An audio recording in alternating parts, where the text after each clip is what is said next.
Šiandieną mes kalbėsime apie žodį, kuris, neaišku, ar visi supranta, vadinasi intimumas. Ar suprantate, ką tas žodis reiškia? Arba gal skirtingai suprantate, ar ne? Mes kalbėsime apie kelis iš kelių kampų žiūrėsime į tą žodį. Dievas mus sukūrė pagal savo atvaizdą. Mes apie tai kalbėjom nesenai. Ir tenai jisai nori, kad mumise gyventų jo charakterio savybės. Kodėl? Todėl, kad aš ir Dievas mes galėtumėm suprasti vienas kitą ir turėti ypatingą bendravimą. Intimų bendravimą. Intimumas nėra fizinis dalykas, kaip kai kurie galvoja. Intimumas yra kada viena širdis susijungia su kita širdim ir jie supranta vienas kitą iš pusės žodžio, arba nereikia net žodžio. Tu žiūri ir tu matai reakciją, tu matai, kaip žmogus jaučiasi. Ir kadangi tu turi intimius santykius su juo, tu gali suprasti, ko jam trūksta, ką tu gali duoti jam. Čia yra intimumas. Atsiverskime Mato 15 skyrių. Mato teisingai. Mato. Pagalvojau, ką netai parašyti. Mato 15 skyrius. Jėzus Kristus, jeigu jūs skaitytumėt Jono Evangeliją 1 skyrių, tenai sako, Jėzus Kristus atėjo pas savosius ir savieji jo nepriėmė. Jisai buvo tas, kuris sukūrė žmogų. Jisai buvo tas, kuris rodė save ir mokino žmonės, kad žmonėse būtų jo charakteris. Ir jis atėjo pas žmonės, kurie per kiek laiko? Per 4000 metų nuo žemės sukūrimo iki Jėzaus Kristaus ateimo. Per 4000 metų tikrai turėjo suvokti, koks Dievas yra. Dievas labai daug dalykų darė, kad apreikšti save. Ir jis atėjo pas savosius, kurie buvo prieš 4000 metų sukurti pagal jo atvaizdą. Ir jau turėtų suprasti, kas yra Dievas, ir jau turėtų mokėti su juo intimiai bendrauti. Turėtų suprasti, kas Dievui patinka, kas ne, ir būti jautrus jam. Ir Jėzus Kristus atėjo pas savosius ir savieji jo nepriėmė. Nepriėmė kodėl? Todėl, kad intimumo jokio. Žmonės nuėjo savais keliais. Taigi Mato Evangelija 15 skyrius, 8 eilutė. Jėzus pasakė, ši tauta artinasi prie manęs savo lūpomis ir gerbė mane savo liežuviu, bet jos širdis toli nuo manęs. Štai ką atrado Jėzus Kristus. Bet ką jisai nori, ar jisai nori taip ir palikti? Žmogus yra nuklydęs ir nuklydo nuo pat to sodo, kur ten Adomas su Ieva nusidėjo. Ir Dievas rūpinasi, kad tik tai neliktų tokioj kondicijoje, kaip Adomas su Ieva nusidėjo, kad tai būtų kažkas, kad būtų daugiau šansų dabar, kaip žmogui, turėti intimius santykius su Dievu. Jeigu žmogus buvo sukurtas intimiems santykiams su Dievu, o to neturi, kaip žmogus tada jaučiasi gyvendamas? Tuščias. Niekas. Kodėl žmonės jie gainiojasi daiktų, gainiojasi šlovės, gainiojasi blogais būdais, kaip vilkų banda, kur laimės stipriausias. Kodėl tie dalykai vyksta? Nes žmonės jie nežino, kam jie sukurti, ir jie nerado, kam jie sukurti. Jie išprotėja. Jie ieško įsivaizduojat, kai jūs turite krūvą visko ir jūs turite atrasti tai, ko jums reikia, bet jūs nežinote, ko jums reikia ir jūs ieškote. Kaip gali atrasti tai, ko tau reikia, jeigu tu nežinai, ko tau reikia? O tau reikia santykių su Dievu, tau reikia artumo su Dievu. Ir bažnyčia ir turi tokią paskirtį pasakyti žmonėms, kad jiems reikia Dievo ir nuvesti pas Dievą tos žmonės. Tokia yra paskirtis bažnyčios. Atsiverskime Mato 22 skyrių.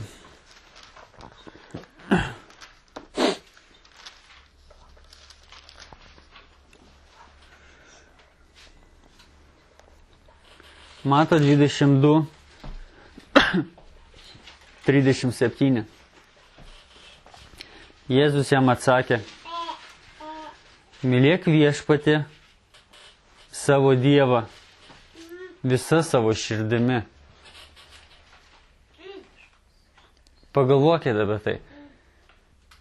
Mylėk ne bet ką, mylėk viešpatį savo Dievą, tam esi sukurtas. Ir mylėk visa širdimi. Jeigu myli ne visa širdimi, jeigu tavo žvilgsnis yra pasidalinęs, tu myli truputį ir pasaulio daiktus, ir tuštybę truputį, ir truputį Dievą, ar tu gali turėti intimius santykius? Ar žinote, kas yra, jeigu kalbant apie santuoką, kalbant apie seksą, kalbant apie tą sritį, ar žinot, kas yra patys nelaimingiausi žmonės pasaulyje? Yra toks žodis, vadinasi Kazanova. Žinote tokį žodį? Tai yra vyrukas, kuris vaikščiojo nuo moters prie moters. Ir jisai yra pats nelaimingiausias žmogus pasaulyje, nes jisai atėjęs pas moterį, jisai ten praleidžia galbūt vieną naktį ir jisai nespėja su jais susipažinti. Ir jis eina pas kitą ir nespėja su jais susipažinti. Ir eina pas 50 ir jis nespėja su jais susipažinti. O mes esame sukurti turėti intimius santykius. O intimus santykiai yra, kada vyras apsiženė su moterimi ir visą gyvenimą auga intimumas, nes pažįsta vienas kitą vis labiau ir labiau ir labiau. Ir tenai jie gali jaustis pilnaverčiai, jie gali jaustis, kad jie gyvena teisinga linkme, nes tenai yra intimumas. Ir tenai, aš žinau, kad santuoką sukūrė Dievas, ne? Žinot. Kodėl Dievas sukūrė santuoką? Todėl, kad danguje yra Dievas Tėvas, Dievas Sūnus, Dievas Šventoji Dvasia. Ir žemėje, kad visą tai parodytų, kaip tai veikia, kokie yra intimų santykiai dar Dievo Tėvo, Dievo Sūnaus ir Šventosios Dvasios, kokia yra vienybė, kokia yra darna, koks yra jautrumas. Kad visą tai būtų įmanoma pamatyti žemėje, Dievas sukūrė santuoką. Dievas Tėvas yra galva, žemėje vyras yra galva. Dievas Sūnus yra tai, kas yra po galva ir nusižemina po galva. Žmona yra žemėje tai, kas nusižemina po galva, kuris yra vyras. Šventoji Dvasia yra tai, kas atstovauja šeimą. Vaikai yra tai, kas atstovauja tėvą ir mamą. Šeima yra sukurta intimumui. Ir kada mes tai paverčiam vien tik į seksą, vien tik į malonumą, vien tik į pramogą, vien tik į kažkokį tai, nežinau, dalyką, tai nebėra šeima ir tai nebėra paskirtis, dėl kurios sukūrė Dievas. Intimumas. Intimumas yra ilgas dalykas, intimumas yra negreitai įgyjamas ir intimumas yra gyvenimo prasmė. Mylėk viešpatį savo Dievą visa širdimi. Visa širdimi. Kad įsimylėtum į Dievą visa širdimi, ar gali tai įvykti meilė iš pirmo žvilgsnio? Ar būna meilė iš pirmo žvilgsnio? Ar žinote, kad žydai mokina? Žydai yra tie, kurie mokina Biblijos, bent jau Senojo testamento. Ir žydai mokina jaunus vaikinukus. Sako, tu neturi ženytis iš meilės. Nes kad tu įsimylėtum į savo žmoną, tau reikia į ją daug investuoti, kol tu ją įsimylėsi. Nes meilė atsiranda per tavo atsidavimą žmogui, kurį tu ruošiesi mylėti. Ir jie sako, tu apsiženyk už merginos. Taip, tenai yra išmintis, kaip apsiženyti ne už bet ko. Ne už bet kurios merginos. Yra mokymas apie tai. Bet tu neprivalai jos mylėti prieš tai. Nes kada tu pradėsi su jie gyventi, kada tu pradėsi su jie praleisti labai daug laiko, tada tu užsiimk investavimu, nes tada atsiras meilė. Ir žydai mokina, kad meilė neegzistuoja iš pirmo žvilgsnio ir tai yra visiška tiesa. Emocijos egzistuoja iš pirmo žvilgsnio, susižavėjimas egzistuoja iš pirmo žvilgsnio, bet ne meilė. Jeigu mes skaitome 1 Korintiečiams 13 skyrių, tenai yra meilės apibrėžimas, ar galite parodyti nors vieną dalyką, kur kalba apie emocijas? Nėra meilės apibrėžime emocijų. Meilės apibrėžime yra charakteris. Tenai nėra emocijų. Taigi, žydai mokina, kad tai yra uždirbama. Ir tai yra uždirbama. Ir Dievas sako, mylėk viešpatį savo Dievą visa savo širdimi. Mylėk taip, kad tavo širdis atsiduotų man ir pamatytum, kaip aš atsidavęs tau ir intimumas tarp mūsų atsirastų. Atsiverskime Ozėjo 11 skyrių.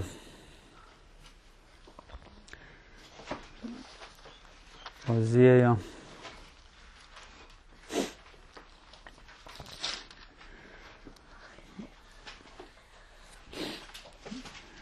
Dievas yra tas, kuris mus be galo myli. Kas sutinka su tom?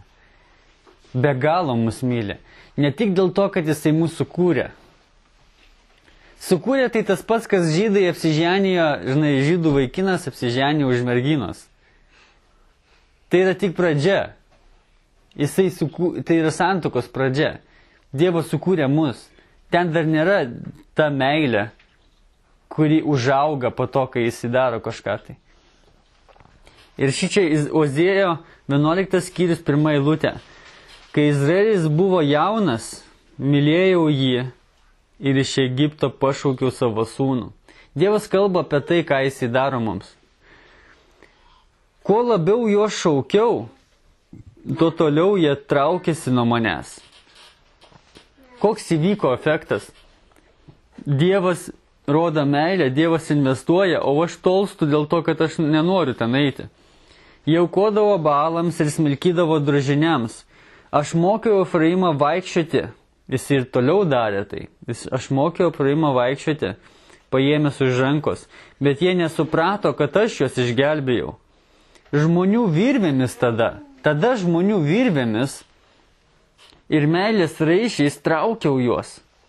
Aš buvau kaip tas, kuris nuėma jungą nuo kaklo ir maitina juos. Dievas ne šiaip myli.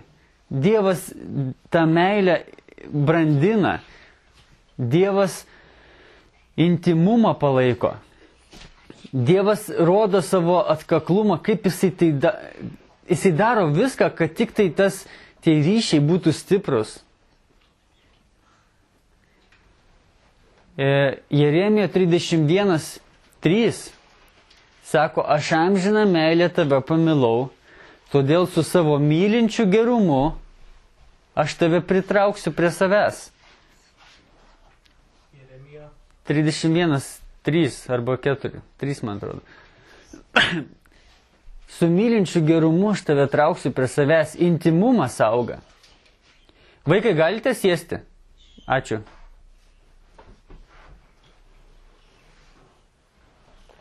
Intimumas auga. Jo, Jeremijo 31:3. Jono Evangeliją atsiverskime 15:13. Jono Evangelija.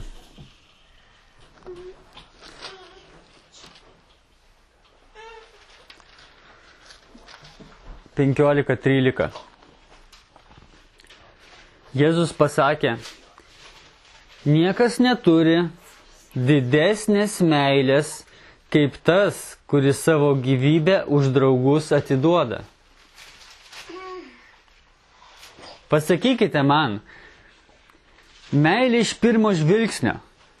Aš pamačiau ką tik ir įsimylėjau. Ir aš dabar sakau, niekas neturi didesnės meilės kaip aš, kuris savo gyvybę už tave atiduosiu. Galbūt mano emocijos bejausdamas ir gali pasakyti tokį dalyką, bet ar aš atiduosiu savo gyvybę už tave, kurį pirmą kartą pamačiau? Jėzus sako, ypatingai ryšiai yra tarp tų draugų, kurie turi intimumą. Intimumas yra labai jautrus dalykas. Jeigu aš gyvenu nuodėmėje, tai išgriaunu intimumą. Jeigu aš gyvenu savanaudiškai, aš griaunu intimumą. Jeigu tu nesi toksai svarbus kaip aš, sau, aš griaunu intimumą. Intimumas labai jautrus dalykas. Prieš ką Dievas kovoja visą laiką? Ką jisai padarė su šėtonu, kuris pasakė, aš būsiu toks, jisai išmetė į lauką. Dievas kariauja prieš ką? Prieš tai, kas nuodija tą intimumą, prieš tai, kas griauna tą intimumą. Jisai sukūrė mūsų intimiems santykiams. Šėtonas, ar jisai gali turėti intimius santykius su Dievu, kada jisai sako, aš toj nugalėsiu Dievą, būsiu aukščiausias?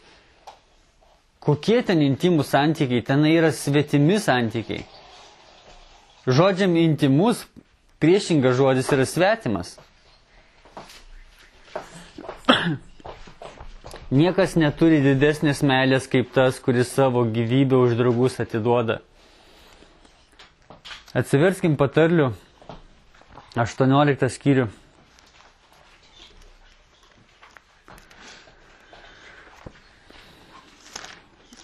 Meilė be intimumo, jeigu jūs mylite ir nėra intimumo, jūs matot, kad ten kažkas ne taip. Jūs matot, kad ten kažko tai trūksta. Patarlių 18:24. Kas nori turėti draugų, turi pats būti draugiškas. Ir būna draugų artimesnių už brolį.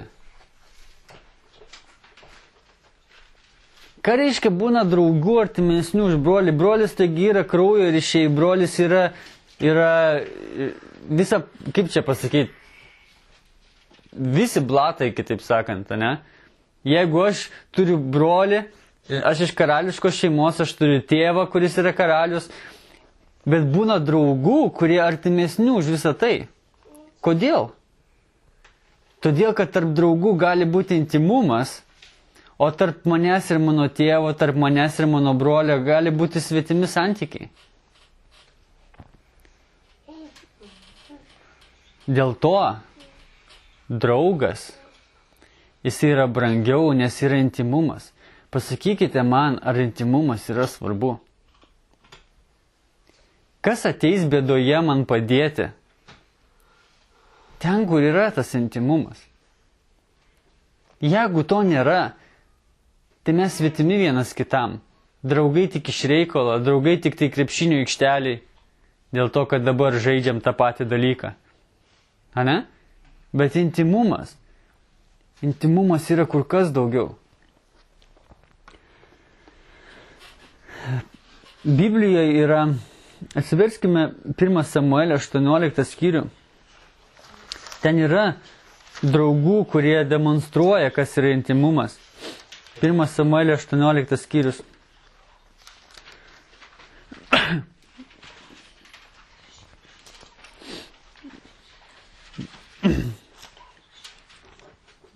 Nuo pirmos eilutės. Dovydui kalbant su Sauliumi, Jehonatanas yra karaliaus Sauliaus sūnus. O Dovydas jisai, galim sakyti, konkurentas Sauliui.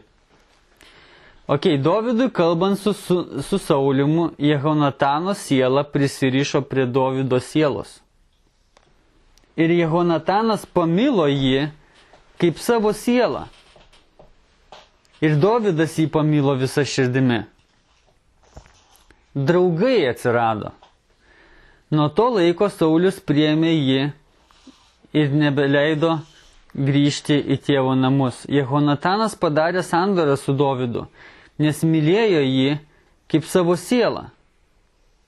Jehonatanas atidavė Dovydui savo apsiaustą, drabužius, net ir kardą, lanką bei diržą.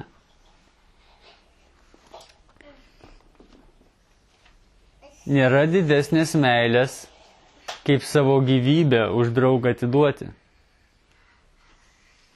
Kada yra intimumas, tarp kitko homoseksualistai mėgsta šitą vietą, jie sako, čia yra homoseksualistų eilutė.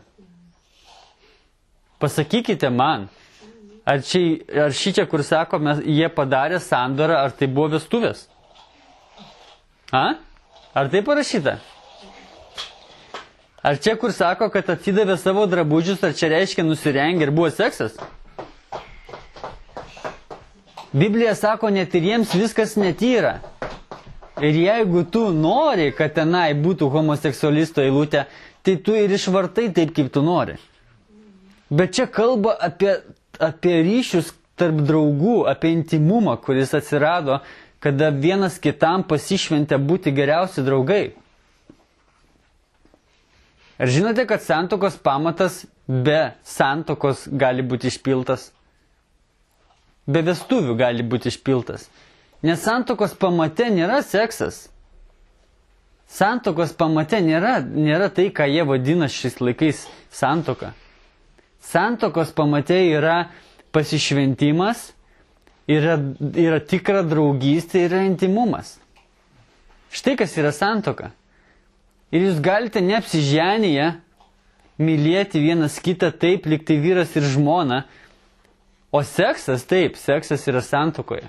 Dievas taip sukūrė, nes seksas yra, kai du susijungia, tapo vieną kūnu ir kai 1+1 = 3. Vaikas atsiranda. Ir tai turi būti santuokoje. Bet santykiai, intimus santykiai, jie gali būti bet kur, tarp bet ko. Mes čia matome dabar kaip vyrukai turi nuostabius santykius, kaip draugas su draugu turi. Prieš tai mes matėm, kaip Dievas kovoja už gerus santykius. Gerai, jeigu Dievas jisai kovoja už intimumą su mumis. O kas tai, homoseksualistas irgi? Supranti? Net ir jiems viskas netyra. Ne, jeigu Dievas jisai gali turėti intimius santykius su manim, ir aš galiu turėti intimius santykius su bet kuo. Nes tai yra gaminama iš kito produkto, ne iš iškrypusio produkto. Patarlių 17.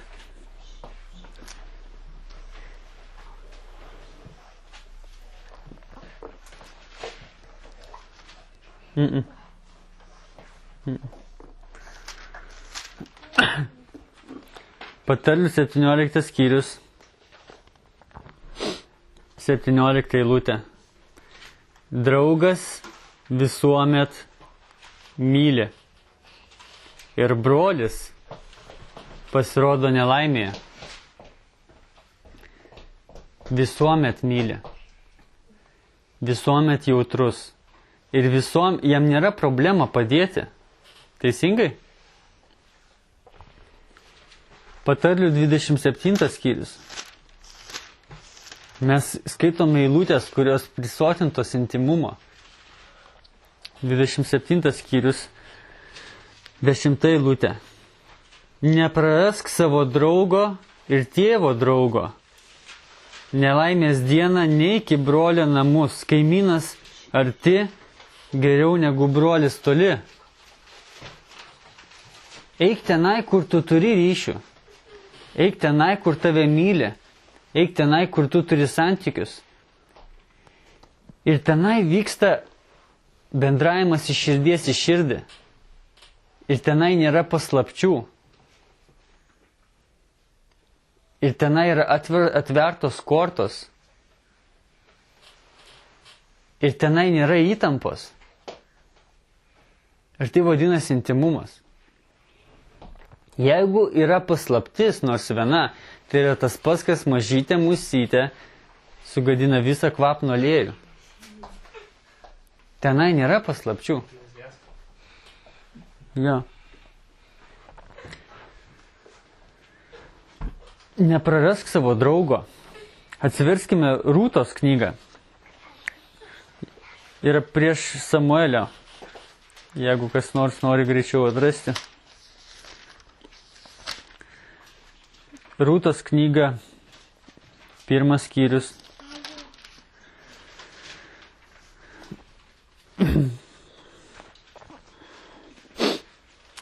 Tenai buvo viena moteris Naomė. Jos vardas Naomė ir jos dukra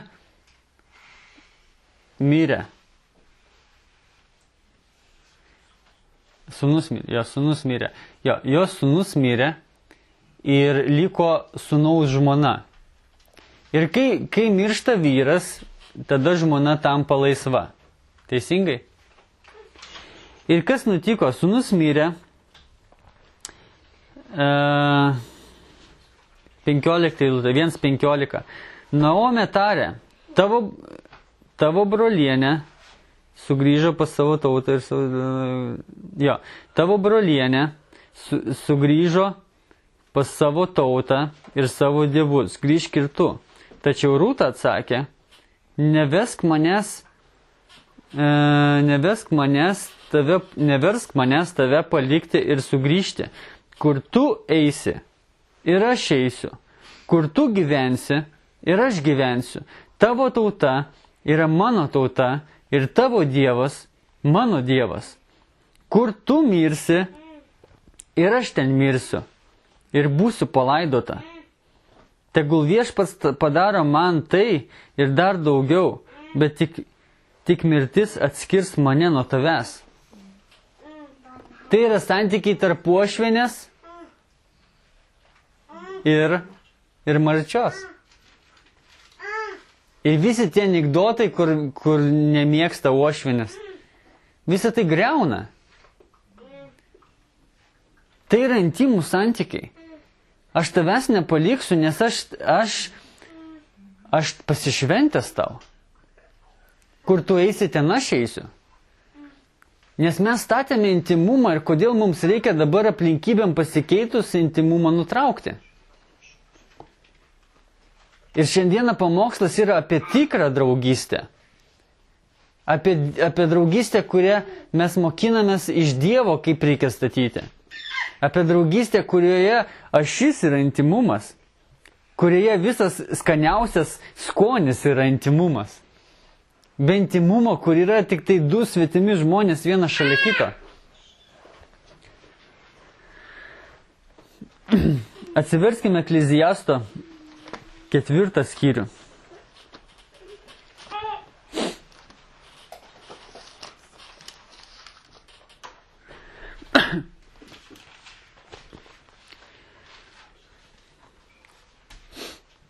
Devintą eilutę. Ekleziasto 4:9. 2 yra geriau negu 1, nes jie turi gerą atlygį už savo triūsą. Jei vienas kristų, kitas jį pakeltų. Pasakykite man, ar kitas pakeltų, jeigu nėra intimių santykių tarp tų dviejų.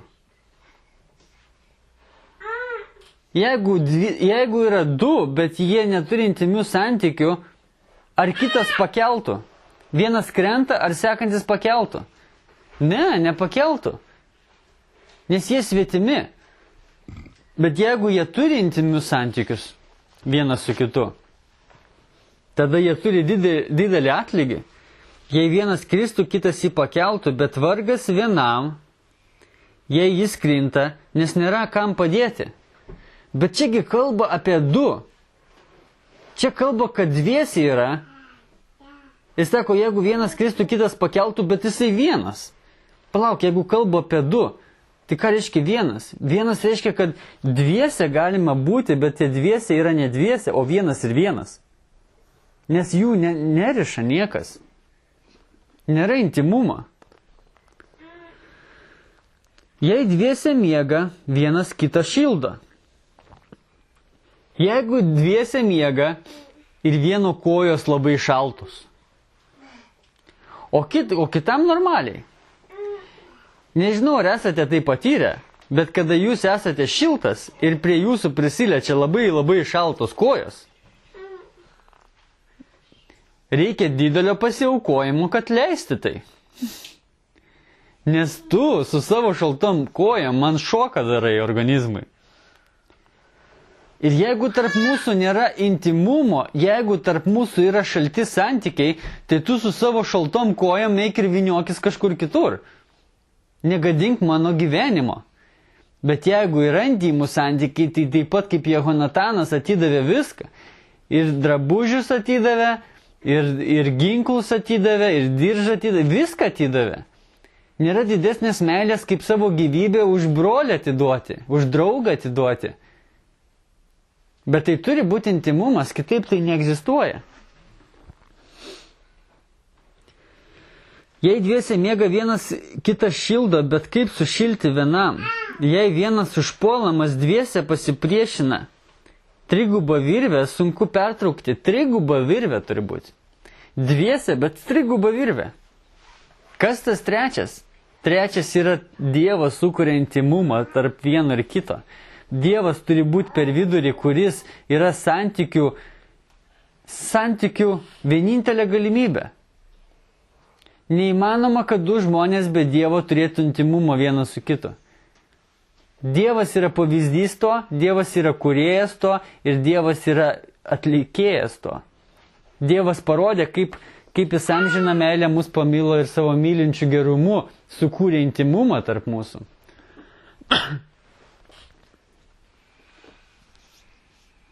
Ane? Atsiverskim 1 Joną. 1 Joną, 1 skyrių.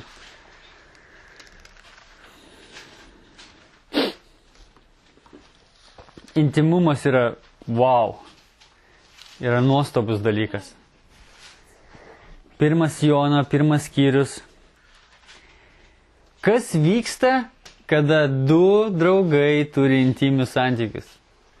1 Jono, 1 skyrius, 7 eilutė. O jei vaikščiojame šviesoje, kaip ir jis yra šviesoje, mes bendraujame vieni su kitais, draugas su draugu, ir jo sūnaus Jėzaus Kristaus kraujas apvalo mus nuo visų nuodėmių. Pagalvokite, va čia ir yra pamokslo esmė. Bendrauju aš su tavim, o intimų santykiai tarp mūsų iš kur atsiranda? Jėzaus Kristaus kraujas, tai yra tai, ką Jėzus padarė ir tai, ką Jėzus mokina, tai yra mūsų bendravime ir tai apvalo mus nuo visų nuodėmių ir mes vienas kitą tada galima mylėti atvira širdimi. Kaip gali būti intimumas, jeigu tu nusidėjai, kaip aš galiu į tave žiūrėti lygiai taip pat kaip prieš tai? Yra tik vienintelis būdas, kad Jėzus Kristus atleido tau ir dėl to aš atleidžiu ir dėl to intimumas nesugriuvo. Kitaip jisai negali išsilaikyti. Dėl to žmonės be Dievo negali turėti intimių santykių. Jie gali turėti santykius, kurie turi bendrus pomėgius. Jie gali turėti santykius, kurie turi kompromisus vienodus. Bet jie negali turėti intimių santykių, nes mes esame nusidėjėliai ir kiekvieną nuodėmė tik tai Jėzus Kristus gali išmokinti, kaip iš tikrųjų tai atleisti.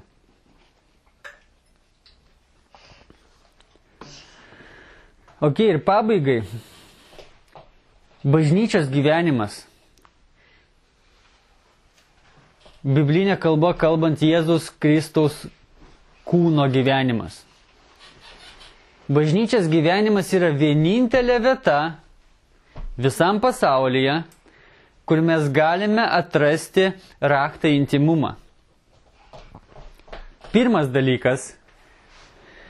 Dievo malonė, kai jisai duoda tai, ko tu nenusipelniai. Kur tai dar mokina išskyrus bažnyčią? Kur jūs galite pamatyti dar, išskyrus tenai, kur žmonės to mokinasi? Koksai žmogus gali duoti jums malonę, kurios nenusipelniai, už bažnyčios ribų? Tik tai tenai mes mokinamės tokių dalykų. Nes Dievas yra malonės Dievas ir mes iš jo tai išmokstam ir vienas kitam mokinamės duoti kur? Visų pirma, bažnyčioje. Ar ne? Antras dalykas. Dievo dvasia. Dvasios vedimas. Dvasios vedimas man asmeniškai tai asocijuojasi su jautrumu. Kada kalbėti, ką kalbėti, ar kalbėti, kaip kalbėti.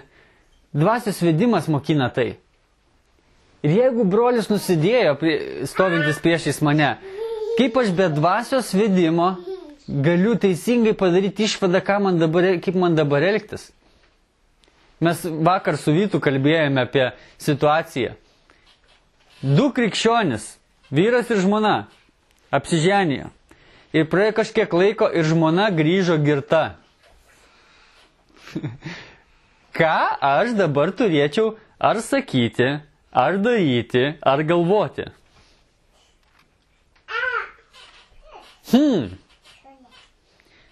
Gal užmesti pliušką? Ką tu dirbi? Gal sakyti, atnešti bonkę ir sakyti, nu ir gerk toliau? O galbūt tai, ką bažnyčioje aš išmokau, ir tik bažnyčioje išmokau. Kai aš buvau nusidėjėlis, Efeziečiams 2 skyrius, 1-3 eilutės, kai aš buvau žiaurus nusidėjėlis ir dar blogiau negu ta prisigėrusi žmona, 4 eilutė sako, bet Dievas pilnas gailestingumo iš savo didžios meilės. Jisai ką pasielgė su manim. Ir tai tik bažnyčiai gali išmokti, ir tai nesugriauna intimumą, ir tai padeda žmogui atsistoti ant kojų, nes jinai prisigėrus grįžo ne šiaip sau. Tenai yra rimta priežastis. Ir kaip atsistoti ant kojų jai, tik tai iš Dievo gali tai išmokti. Taigi tik bažnyčiai gali išmokti dvasios vedimą. Trečias dalykas – vienybė. Kaip gera ir malonu, kai broliai vienybėje gyvena. Psalmė 133. Kur gali dar vienybė būti? Ar žinote, kad už bažnyčios ribų vienybė egzistuoja 2 variantais? Arba jinai yra dėl to, kad mes vienas kitam naudą atnešam, arba aš perku iš tavęs tai. Pavyzdžiui, mano firma gamina plytas ir mes visi norime gaminti plytas ir aš samdau tave, kuris tu negamini plytų. Aš sakau, teik pas mane dirbti, aš tau mokėsiu už tai, kad tu irgi gamintum plytas. Ir tu būsi vienybėje su mūsų visa firma, kuri gamina plytas. Aš perku vienybę. Bet kur gali būti vienybė be pinigų, kur gali būti vienybė be naudos? Tik tai bažnyčiai. Tik tai bažnyčiai. Ten yra iš neapčiuopiamų dalykų daroma vertybė. 4 dalykas. Dievo žodžio jėga, kur jūs galite patirti už bažnyčios ribų?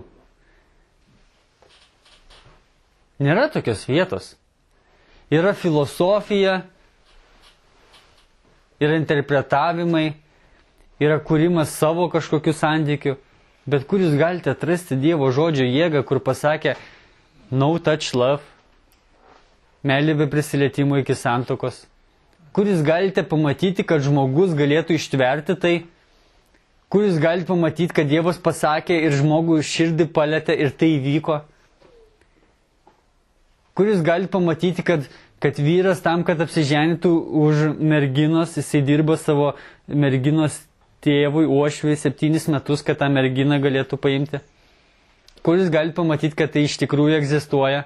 Jeigu tik ten, kur, jeigu tik toj vietoj, jeigu žodis turi būti, nebent tik toj vietoj, kur Dievo žodžio jėga egzistuoja.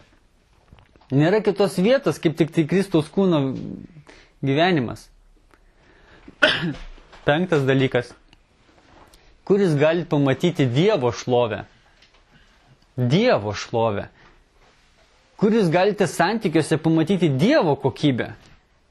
Kur jūs galite pamatyti tokį stebuklą? Tik tai bažnyčioje. Ir 6, kur jūs galite pamatyti Dievo meilę, tikrą meilę. 1 Korintiečiam 13 skyriaus meilę. Arba Jeremio 1:3 meilė, kuris pasišventęs Dievas myli. Tik tai bažnyčiai. Taigi, pabaigai, ką aš norėjau pasakyti. Intimumas. Be intimumo mes visi svetimi. Be intimumo mes neturėsim santykių su Dievu ir mes neturėsime prasmės šiame pasaulyje. Be intimumo mūsų gyvenimas yra šaltas, nes santykiai visi šalti.